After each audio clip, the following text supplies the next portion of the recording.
why residents who lost homes in last year's wildfires say they feel their concerns have been validated. Higher river levels raises concern. How stronger flows are impacting the use of the South Saskatchewan River. And why some say Saskatchewan's economy is strong despite the country being in a technical recession. This is CTV News with Chantel Saunders. Good evening. The mayor of a Saskatchewan village devastated by last year's wildfire season says a new report confirms what residents have been saying all along. The Saskatchewan Public Safety Agency was not fully prepared for last year's record-breaking fire season. CTV's Laura Woodward now on the reaction to the report, including the Premier's first public comments. Well, there was a lack of decision-making. Karen Thompson remembers confusion and a lack of decision-making as a massive wildfire destroyed more than 200 homes in her community last year. No one seemed to have a firm grasp on the events that were unfolding. An independent report released Friday found the Saskatchewan Public Safety Agency was not fully prepared for last year's wildfire season, when more than 10,000 people were forced from their homes. The report found staff were often unclear about their roles and responsibilities, creating confusion over decision-making. Thompson says the report's findings are validating. The general sense that I'm getting with the residents is, yes, someone heard us and someone understands us. Speaking from Paris during a trade mission, Premier Scott Moe says the province needs to learn from the report. We need to do better as a Saskatchewan Public Safety Agency, and we need to do better as a government supporting the work that they do. The Saskatchewan NDP is calling for a public apology from the Premier. No one was steering the ship while the North burned. The people of the North are waiting for an apology. They're waiting for accountability. The province says it plans to implement all 11 recommendations from the report, including stronger communication and better forecasting. Thompson says she's optimistic there will be change to how Saskatchewan responds to wildfires. Because we don't want another community to have to go through what we've had to go through. Laura Woodward, CTV News, Saskatoon.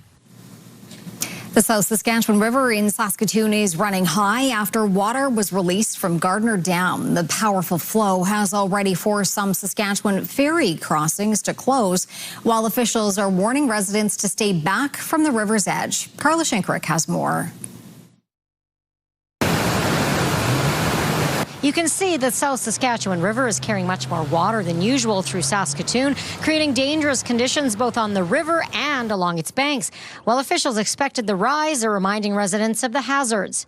The Water Security Agency began releasing more water from the Gardner Dam just over a week ago. The Meewasin Valley Authority, which manages the river valley, says it's best to stay away from the river at this time because of the flow, but also what is potentially in the water also. Debris that's in the river gets caught, gets picked up, increases in speed. The size of things that the river can move increases, and so there's a danger from things in the river. The Meewasin Valley Authority says fast-moving water can erode the banks and create unstable conditions that aren't always visible now and in the foreseeable future. Even when the water level returns to a place where it's safe for people to get back out on the water, will be new sandbars potentially that aren't as settled and stable as they might have been for the last number of years. Swimming is never allowed within city limits, and city officials note that fire crews may not be able to conduct water rescue during periods of extreme flow because the danger posed to emergency responders. Also, some Saskatchewan ferry crossings have been closed, although officials say the status of those closures can change quickly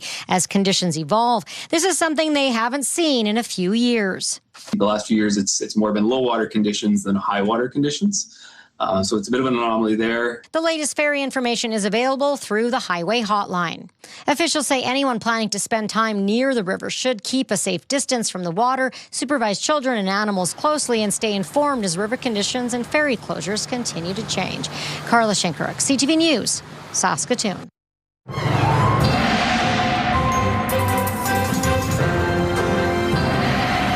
Well, Jeff, add to that the rain that is coming. And the rain is definitely coming. Honestly, it's an unsettled pattern this week, but there's absolutely no question that rain is on the way. And there it is right there. Yes, this rain is moving into Saskatchewan now. It may wring itself out a little bit, but there's still the possibility of some serious intensity with regard to this system as it makes its way into particularly southwestern Saskatchewan. We're going to be seeing a line of storms as we make our way into the next 24 hours. But it's fairly widespread, so there will be rain, but some places will have to deal with thunderstorms as well. We'll talk about that later on. A man found guilty of killing a 19-year-old man at a Saskatchewan campground more than 20 years ago was sentenced today. The Crown wanted an adult sentence, but as Sierra D'Souza Butts reports, the judge instead handed down a youth sentence. The now 37-year-old man who was found guilty of second-degree murder of Misha Pavlik 20 years ago will now be sentenced as a youth. Pavlik was 19 years old when he was fatally stabbed at a graduation party near Regina Beach on May 21, 2006.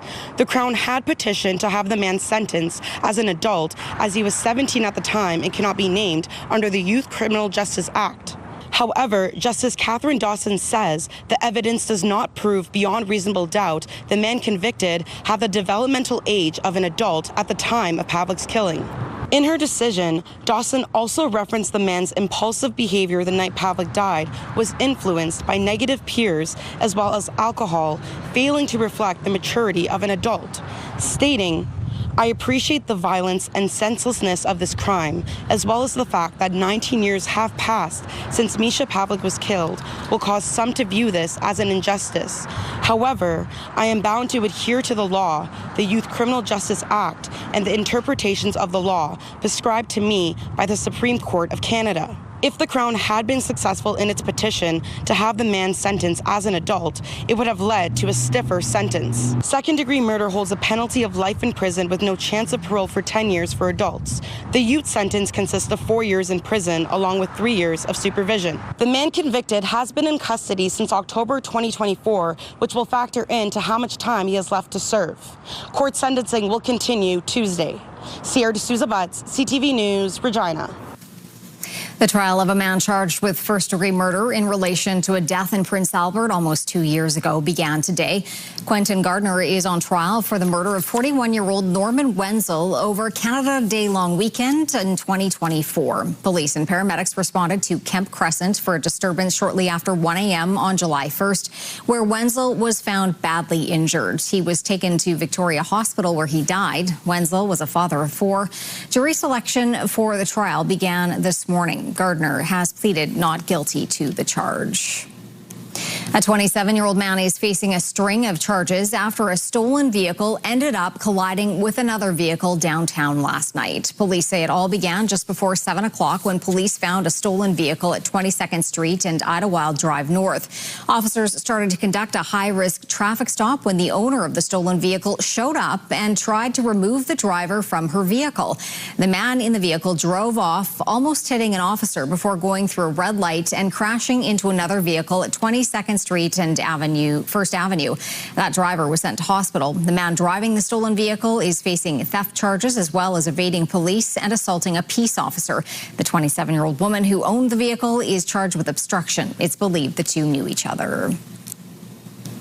A man is facing animal abuse charges following an incident in the Evergreen neighborhood over the weekend. Police say they were called to the 400 block of Meningus Bend on Friday evening just before 7:30.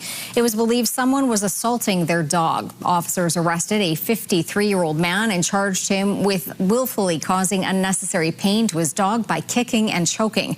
They also seized a number of guns inside the suite and learned he had a gun license, but it had expired several years ago. An investigation is underway following a fire in Saskatoon. Firefighters were called just before 2 o'clock this morning to the 100 block of Elm Street East.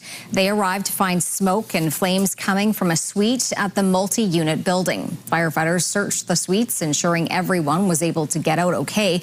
No one was injured. The cause, origin, and damage estimates are being investigated. The city of Saskatoon is being asked to extend the operations of the emergency shelter on Pacific Avenue. According to a notice sent to residents and businesses in the area, City Council will be asked to consider an application by the province to extend the shelter's operation to continue through May 31st of 2027. The notice says the request is being made because construction of a new 60-bed emergency shelter located on 31st Street is not slated to be complete until the spring of next year. The notice says if Council approves the request, no changes are expected in the operations, and the current safety and security plan will remain in place. Council is expected to make a decision during a meeting at City Hall June 24th.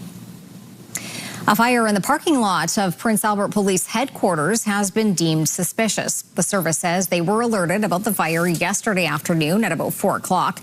A wooden structure in the lot was on fire. Firefighters were able to quickly extinguish it. Police are asking anyone who saw anything suspicious or knows anything about the fire to report the information to them. A 22-year-old woman has been charged in connection to a carjacking in Prince Albert that ended with the vehicle going into the river.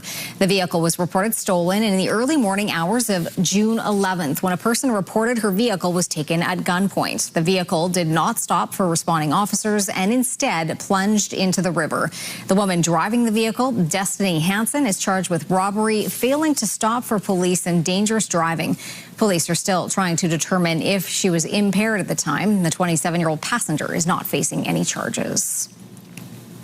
The Canadian economy slipped into a technical recession earlier this month for the first time since 2020. But local economists say the term isn't the best gauge for economic health. And as Keenan Sorokon reports, they say the outlook for Saskatchewan's future remains positive. Saskatchewan's economy is weathering the storm once again. There's been plenty of discussion about Canada entering a technical recession after 2 consecutive months of gross domestic product decline. But zooming in and looking at Saskatchewan isn't generating the same concern. Broad trend in this province is, I would say, still pretty favorable, mostly because we have a lot of very big investment projects that are still happening. U of S economist Marc-Andre Peugeot isn't letting a month or two of poor results affect the overall outlook. With provincial leaders jet-setting on trade missions across the world and the mining sector spending billions of dollars up north, Saskatchewan isn't feeling the pinch as much as other provinces. That's helped diversify the provincial economy and ease concerns for the ag sector, the historical backbone of the regional economy. We're very fortunate to have a lot of strong natural resources here, from mining to critical minerals to, of course, agriculture and different crops. And with that, that allows our economy to weather storms better than some places in Canada. Peugeot says his outlook would be even better if it wasn't for recent data from Statistics Canada reporting more than 6,000 job losses in the province in May. That helped push the unemployment rate to 6.2%. We have to be careful to kind of jump to conclusions based on 1 or 2 months of bad outcomes. And Lawson says when taking a step back, Saskatchewan's outlook remains positive because it's only a matter of time before the big investments up north begin to impact the cities. We'll start to see more rapid growth in the next number of years as our population increases. Some of these major investments, whether civic or provincial, I think all of that will be a good story for our location. Keenan Sorokon, CTV News, Saskatoon. Saskatoon entrepreneurs and community leaders are celebrating startup businesses this week. CTV's Stacey High now on some of the innovation getting underway in our city. Katrina German says being an entrepreneur has its ups and downs. Every day is one of your best and one of your worst because there's always opportunities that come in and there's always some big hit that happens every day. German founded Ethical Digital 6 years ago, helping businesses with digital marketing and more recently implementing AI responsibly. While building a business comes with uncertainty, she says she finds the work fulfilling. Entrepreneurship is not for the faint of heart, but it is definitely one of those things that can be so fulfilling.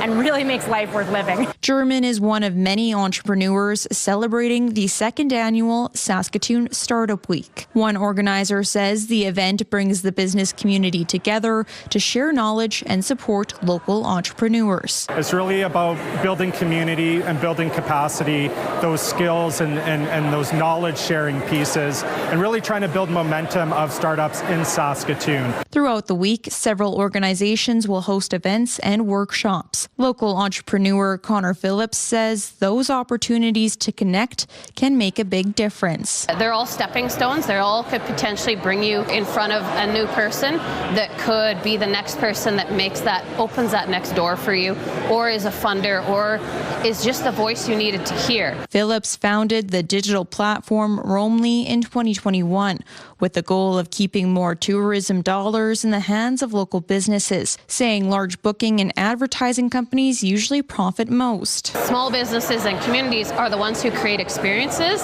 but they're the last to benefit. Saskatoon Startup Week runs until Friday, highlighting the entrepreneurs and innovators helping shape the community's future. Stacey Hine, CTV News, Saskatoon. Still to come, will a ceasefire in the Middle East stick? Also, what the Premier is saying about the possibility of peace in the region.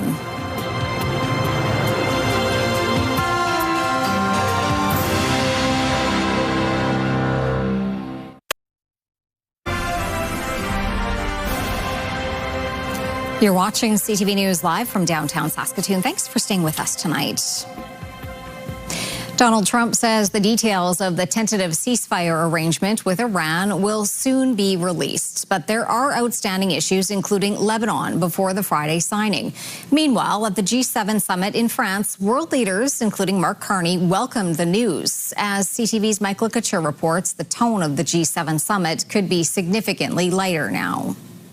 Everything is very nice, thank you. As he celebrated brokering the deal, U.S. President Donald Trump gave a timeline for the full opening of the Strait of Hormuz. They're doing a little hunting for a couple of mines that they've already found, but it's essentially ships are starting to go out now. On Friday, it'll be completely opened. Nearly 1/5 of all shipped oil passes through that waterway, and Trump boasted it should be flowing again soon. The UK and France are making a push for a multinational naval mission to keep the strait open. Prime Minister Mark Carney has said Canada could contribute to securing the strait, but wasn't specific. We'll have an opportunity starting from tonight at the G7 in Evian to see what we and other countries can do to help reinforce this important progress has been made. For the G7 leaders, the priority is also to prevent Iran from acquiring a nuclear weapon. First, it will fix the nuclear issue, and it's a very important matter for peace for the whole world. Carney also underscored the importance of making global commodity systems more resilient to wars so consumers aren't affected by these types of conflicts. I spoke to President Macron about a few options on Friday, and under his leadership and President Trump's and others will look to make progress there. Trade will also be on the agenda at the G7, with the French president underlining the importance of working together. Tariffs do no one any good, especially between G7 countries, Macron said. Canada has that same message for the U.S., but Carney isn't planning to bring it up with Trump. He told reporters those discussions will be held on the sidelines of this summit between the Minister of Canada-U.S. Trade, Dominic LeBlanc, and U.S. Trade Representative Jameson Greer. Michael Couture, CTV News, Evian, France. Meanwhile, Premier Scott Moe says he's optimistic about the deal, but says the conflict has already changed the global economy in ways that could help Saskatchewan. There's a number of supply chains that have been changed due to this conflict. We have been engaged by a number of countries that want to at least diversify some of that supply, whether it be things, products like oil and gas, products like uranium, or other products that Saskatchewan is essentially diversifying into, but have the opportunity to be pretty significant in Saskatchewan's economy in the years to come. Two major impacts of the conflict on Saskatchewan have been the cost of fuel and fertilizer. The Premier speaking from Paris as he attends a European Defence and Security Conference. In addition to promoting Saskatchewan's usual trade opportunities in areas including agriculture and mining, the Premier is hopeful there's room for growth in the manufacturing sector behind both of those two major industries. He said that manufacturing expertise could open doors in the defence space. And as we see countries all increasing their investment in the defense space, this is a very great opportunity for Saskatchewan to expand beyond commodities into that manufactured space. The conference is part of a multi-country trade trip to Europe. Mo pointed to a new trade agreement between Canada and Czechia as proof of the role European trade plays in the provincial economy. A tentative deal has been reached between Air Canada and roughly 11,000 of its unionized workers. The airline says the new collective agreement recognizes the contributions and skills of its employees in maintenance, cabin services, airport operations, cargo, finance, and clerical work. The International Association of Machinists and Aerospace Workers say the deal is historic, with landmark wage increases for its members. Terms of the agreement won't be released until a ratification vote and approval from Air Canada's board.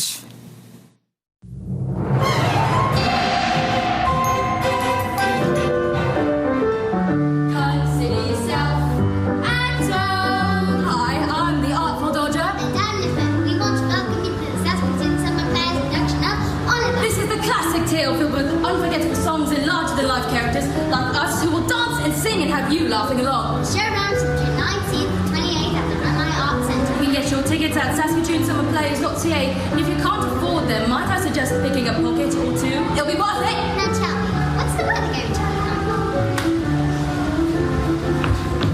to be? Well, to paraphrase the song, there's never been a day so sunny, and it's not going to be sunny on opening night.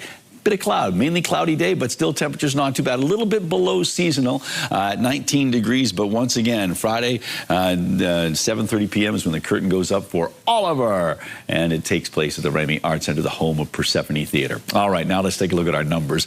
Starting off with our current temperatures, 24 degrees right now in Saskatoon, 23 in Prince Albert and the Battleford. It's been a pretty darn nice day, and that's about to change. We'll check in on that later on. Our almanac for Saskatoon, our current temperature is the 24-hour high, 24 degrees, 1 degree above seasonal, but nowhere near the record set in 1987. Yes, this year or rather this week in 1987 was a hot week. It's been a hot situation there some 30 years ago. We got 1 degree for the cold temperature record that was set back in the late 1800s, and the sun is going to go down at 9:29.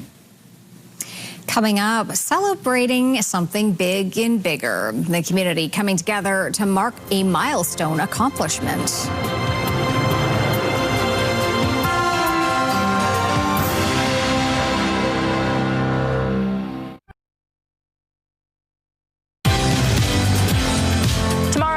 Saskatchewan, we're getting you ready for Father's Day weekend. We'll share the top gift ideas for Dad.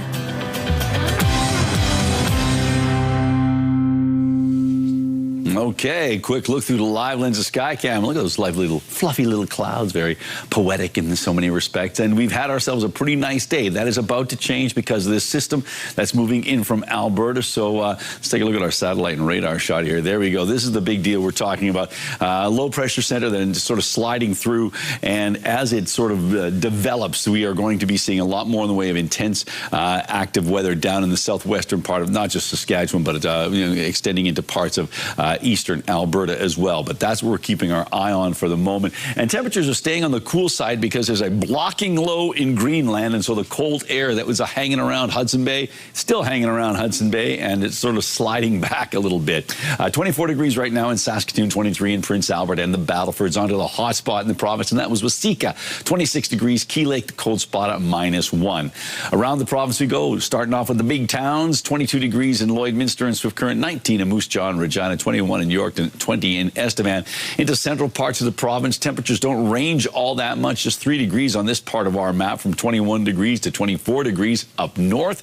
Well, there you go. Temperatures of 12 degrees in Collins Bay and South End, but it's 10 degrees warmer in La Ronge, 21 right now in Buffalo Narrows. Down south, temperatures ranging from 19 degrees in Broadview and area up to 24 in Elbow. Again, about a 5-degree range there, so some pretty warm temperatures. Well, pleasant temperatures, and it's not like it's hot. And then the commuter modeling, as you can see, you see scattered showers in sort of isolated but intense in some areas, and down in the southwestern corner as we get closer to about 5 or 6 tomorrow. So basically 24 hours from now, that's when we anticipate the greatest intensity with regard to active weather. So cloudy or mainly cloudy skies for northern Saskatchewan. Temperatures in the mid-teens to low 20s.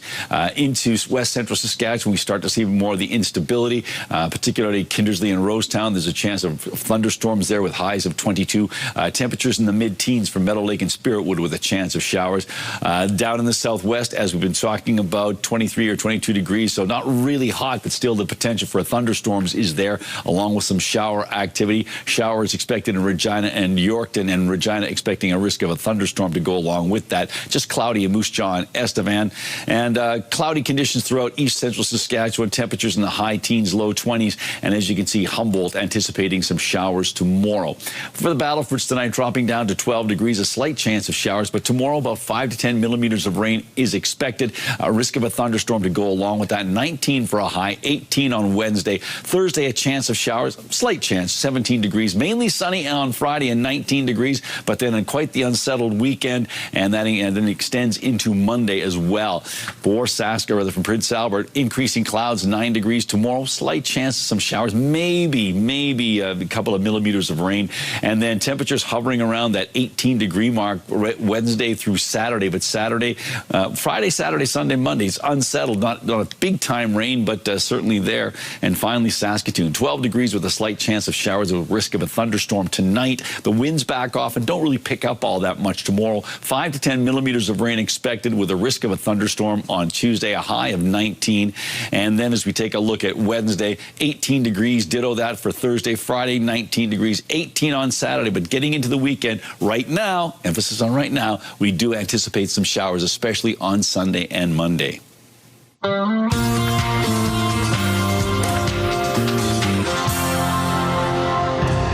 The human race cannot accept what we know. We need to stop it any way we can. Director Steven Spielberg scored his latest #1 film at the box office this weekend. Alien sci-fi thriller Disclosure Day landed with $44 million US in ticket sales across North America. Meanwhile, the psychological horror film Obsession climbed back onto the podium, claiming second place with $19 million in its 5th weekend. And Scary Movie slid from first to third with a still solid $14.5 million. A massive new media deal was announced today. Fox is acquiring Roku. The deal is valued at $22 billion and expands Fox exposure to streaming. Roku will continue to be run as an open, partner-friendly platform, the companies say, and there appears to be no immediate changes that customers will see. Fox and Roku said that the combined company will become the 3rd largest player in U.S. television by share of viewing. The deal will give Fox access to more than 100 million global households, along with Roku Channel and its first-party data. Time magazine is coming to Canada again. The 103-year-old American magazine brand is planning to launch a Canadian version. It will partner with Toronto-based Arts House Media Group to make the Canadian version a reality. It will be called, get this, Time Canada, and will combine original Canadian reporting with select content from Time's global newsroom. It's set to debut this first cover this fall. For decades, Time published a Canadian edition that was a combination of Canadian and U.S. content, but scrapped it in 2008. Dang, I would have rather had Newsweek. All right, Jeff, time for Pick of the Day. Well, we've got a nice collection here of a few things. So let's start off with this one. We've got ourselves, this comes to us from Pam Howe in the Humboldt Lake area. So it says canning today. This is how she describes this. The rhubarb, I understand, but those look like strawberries. So they must have a greenhouse or something. So good for you to have strawberries that are ready to rock this time of year. Maybe I'm wrong about strawberries, but some nice fresh produce there. Thanks for sharing that picture. Our next one comes to us from Angela Point. She says, Ma and Pa chilling in Kinsman Park. And finally, we've got this picture here. It's a lovely sunset just outside of Saskatoon. I think it was taken on June the 10th, so last week, but this comes to us from Steve. So thank you very much, Steve, for sharing that sunset of Saskatoon. And if you'd like to share an image with us, you can do so by sending it to cfqcnews@ctv.ca. Please put pick of the day in the subject line, or heck, just scan that QR code and that'll help you out too. Still to come on CTV News, when an annual affair is always bigger, how the Saskatchewan community celebrated the completion of a significant project.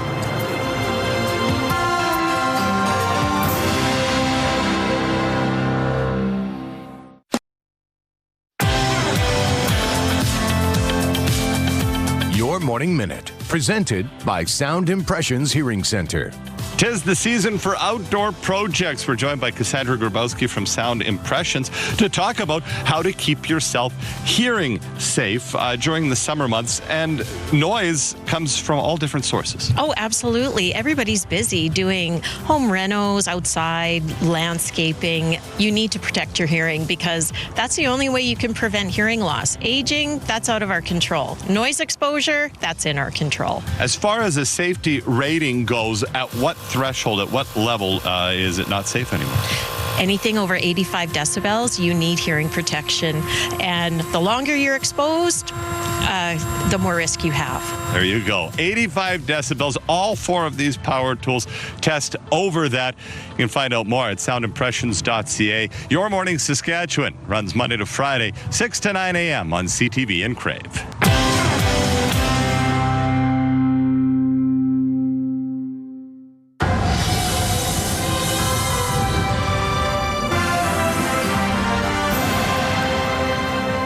People poured into the streets of Biggar over the weekend as residents celebrated Town and Country Fair Days. And as Hallie Magic reports, this year the festivities were even more special as it marked the end of a 5-year project for the town.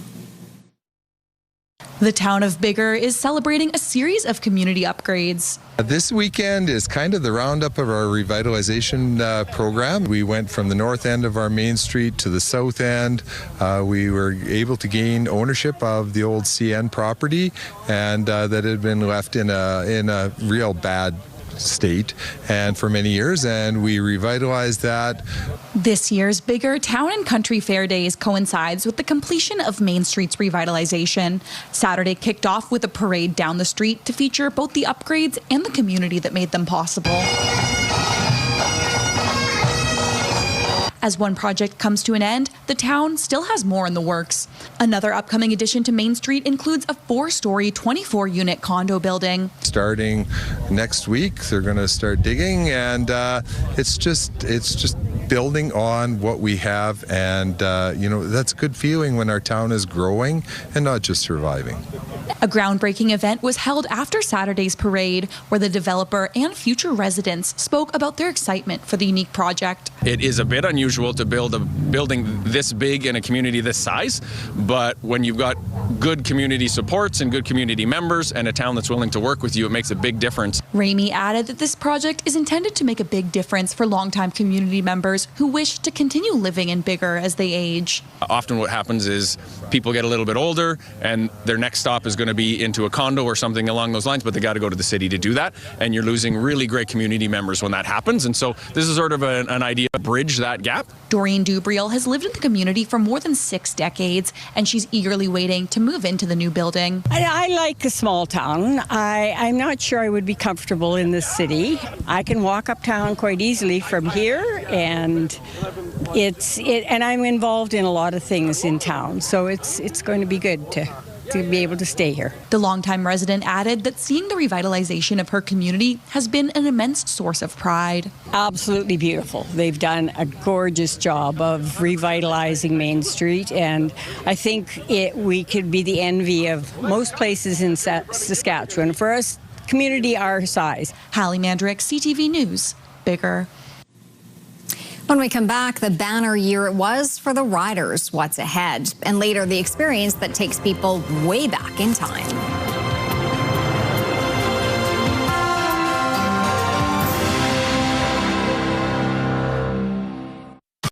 Here's what's happening in our community. Saskatoon Summer Players present the classic Broadway musical Oliver, June 19th to 21st at the Ramey Arts Centre. For more information, saskatoonsummerplayers.ca. The 2026 Rock Your Roots Walk for Reconciliation is set for Friday, June 19th. After the walk, Reconciliation Saskatoon will host a program and activities in the park. You can submit your community event by visiting our website and clicking on Community Calendar or scan the QR code on your screen. All right, time for a quick look at what's going on in the rural forecast for tomorrow. And we've talked about the unsettled conditions that are coming to particularly western Saskatchewan and the southwest. And that's certainly true for Lloydminster, Kindersley, and Outlook. Temperatures in the high teens, low 20s. As we make our way towards the eastern side of the province, not as active, not as unsettled, but still a little cooler than seasonal, close to seasonal in Hudson Bay at 22, but otherwise high teen temperatures. And then as we make our way down south, woohoo! Yes, most places in the Southland, with the exception of the extreme southeastern part of the province, are dealing with showers and a risk of thunderstorms as that system moves in from Alberta. So yes, you've got that to look forward to in that respect. Hopefully there's nothing like hail or anything attached to those storms. But right now we're looking at the possibility of some thunderstorms in Merrifield tomorrow, 21 degrees. The wind shifts around a little bit, not a really strong wind at all. So that's how things are shaping up in Merrifield. And Merrifield is one of those places where internet plans of up to 1 gig are available from SaskTel. The Saskatchewan Roughriders kicked off their season, taking down the BC Lions on Saturday. We're at the BC 6 and a first and goal, looking to get their lead back. Under a minute to go. A look to the end zone. Touchdown again. MLS. Trevor Harris leading an 11-play, 87-yard game-winning drive in the final 3 minutes, capping it off with that touchdown pass to Samuel Emilus as the Riders come back to beat the Lions 31-27. Harris throwing for more than 400 yards and 3 touchdowns, all to Emilus. It was almost 6 months ago the Saskatchewan Roughriders lifted the Grey Cup in Winnipeg. Saturday's home opener celebrated the victory again as the team unveiled its championship banner. Here's Donovan Mace with a look at how the green and white are preparing for this season. As the curtain dropped to unveil the Saskatchewan Roughriders' 5th championship banner in Mosaic Stadium, down on the field, players focus already on the season ahead. I did look up there at one point. I was like, oh, 2025, cool. But I did see an open space to the right of it as well. And Gray has just turned green and white. 2025 now sits beside 1966, 1989, 2007, and 2013, the Riders' 4 previous cups. The unveiling of last year's banner, the final chance for an entire province to celebrate their team's Grey Cup win. That was more, I think, for our fan base who deserved that. The guys were ready to play. I heard multiple dudes saying, hurry up, like, let's go. You know, we've been waiting long enough to play a game. We'll check that thing out forever now. We do everything for them, you know. That was a nice thing to see the banner coming down and seeing the fan finally back in Mosaic Stadium after 6 months. So it was good seeing them, and obviously seeing the banner and giving them a win is nothing better than this. For newcomers in green and white, the focus isn't on what already happened, but rather the empty space to its right. 2025, they got the ring and everything, that's cool, but we're in 2026 now. I need to focus on where I'm at. While others may not even be able to tell you where the banner is. I haven't even looked at it yet. I seen it one time when they was putting it up. I didn't look at it. I looked at the screen, and I just tried to focus back in, man, because been on a couple celebration things, and you can get punched in the mouth if you're just staring at that. Even more important for this team than celebrating past accomplishments,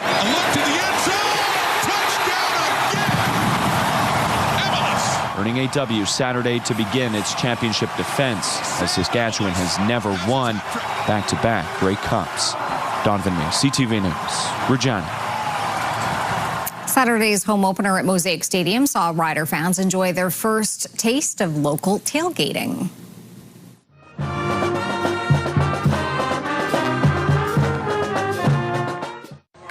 The Rider pep band greeting fans as they milled about outside Mosaic Stadium. It was a sunny day, allowing fans to visit and enjoy food and beverages. Many who took part saying it was a good time. People like being able to like tailgate in like the parking lots and like cook up some food. I think it's gonna make things kind of awesome and fun. I think like game days are always fun and have a lot of excitement, but I think with the new tailgate rules, I think there's going to be even more excitement. Tailgating will be open to Rider fans with a secured spot 5 hours before kickoff on game days. Turning to local gas prices now, the average price in Saskatoon is currently just over $1.62 a litre. The lowest price in town is $1.56.9. On Saskatchewan markets, Campground jumped $8.75 today, and Nutrien finished the day at $92.68. Coming up, when your luck goes up in smoke. Then the prehistoric time at Prairieland Park.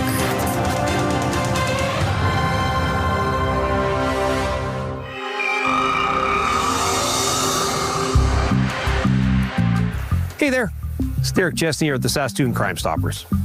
This week on Crime Stoppers Unmasked, we're once again asking for the public's help in gathering information on an unsolved homicide from June 12th of 2024. Harvey Zerb, 66 years old, lived in a care home in the Fairhaven neighborhood of Saskatoon. Harvey had a routine he liked to follow and was often up earlier than the other residents of the home. At 5 a.m. on June 12th, 2024, Harvey went to the local 7-Eleven, which was a short walk from his house, to purchase a drink. At 5:25 a.m., he left the convenience store to head back home through Herbert S. Sears Park. As Harvey made his way home through the park, he was attacked. One witness saw 3 possible suspects leaving the scene. Harvey was brutally beaten with what police believe was a T-shaped piece of metal. He was found around 6 a.m. with life-threatening injuries. Harvey received medical attention on scene and was transported to hospital, where he later died. Police, through their investigation, seized many hours of video surveillance. After reviewing the crime scene footage, it is seen that there's a great deal of foot traffic in and around the area of Herbert S. Sears Park that morning. Therefore, it is known that there are also witnesses that have seen something that have not come forward yet. Do you have any information about this senseless and violent homicide, or who's responsible for Harvey's death? If so, please give us a call at 1-800-222-8477, or you can leave a tip online at SaskatoonCrimeStoppers.com. We pay cash rewards of up to $2,000 for information that leads to an arrest. We don't want your name, we just want your assistance. Saskatoon Crime Stoppers, do your part to stop crime in our community.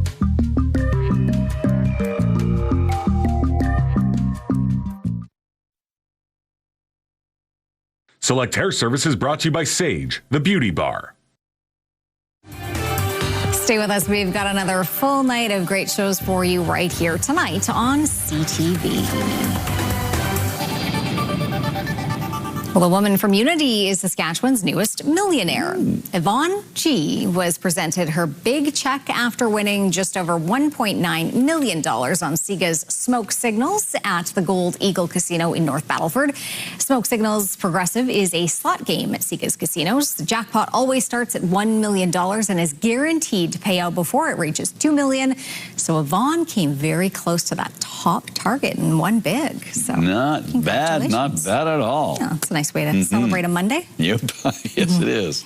All right, well, visitors to Prairieland Park in Saskatoon had the opportunity to go back in time over the weekend thanks to the return of Jurassic Quest.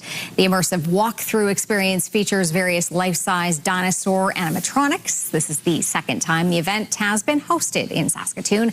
This year saw some new additions to the showcase, including underwater and ice age exhibits.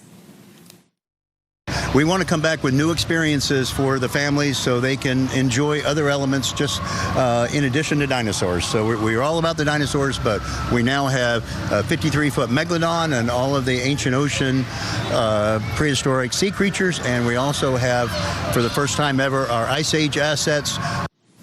Hardy added that he plans to continue bringing Jurassic Quest to Saskatchewan in future years.